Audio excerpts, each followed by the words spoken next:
মালিক, তুমি আমাদের রক্ষাকারী, তুমি আমাদের রিজিক দাতা।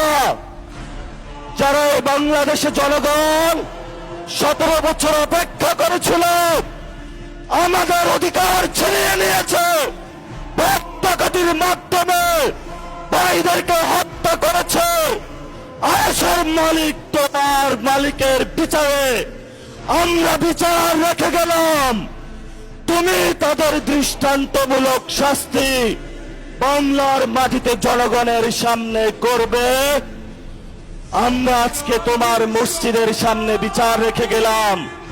বাংলাদেশের মানুষ হতাশ হবেন না, লা তাহজান ইন্নাল্লাহা মানা, আল্লাহ আমাদের সাথে আছেন, শক্তিমান, ভয় নাই, জয় করব আমরা ইনশাআল্লাহ দ্বিগুণ হয়ে পার্লামেন্টে।